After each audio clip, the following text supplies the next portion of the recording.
Hi folks, this is Brad with Engadget, and we just got some hands-on time with the Galaxy Grand. Just got announced a couple weeks ago, and it is going to be on its way to more of emerging markets. It's more of a low-cost option if you're looking for a large screen, but you don't necessarily want to go with something super high-end like a Galaxy Note 2 or even a Galaxy S3. It's got a 5-inch screen, WVGA, and let's take a little bit of a hardware tour before we dive into anything else.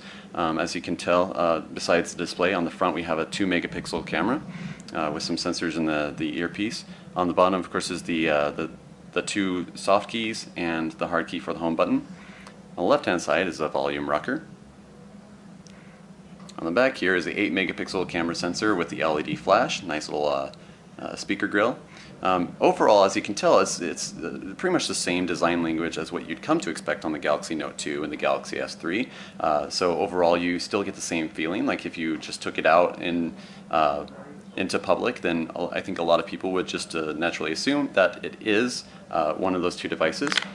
One of the big differentiators is that it's a dual SIM. So you got one down here, one up here.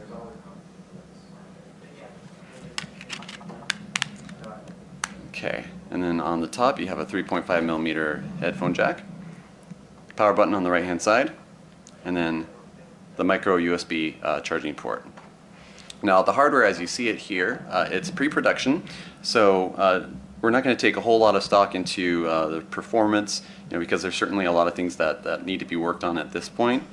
For example, you go into the home screen, there may or may not be, oh, there we go. So there's still a few little pieces of testing firmware, so we don't really want to focus too much on that. Overall, this is going to be Jelly Bean running Android 4.1, but that's just a brief glimpse at the Samsung Galaxy Grand Duos. And once again, this is Brad with Engadget.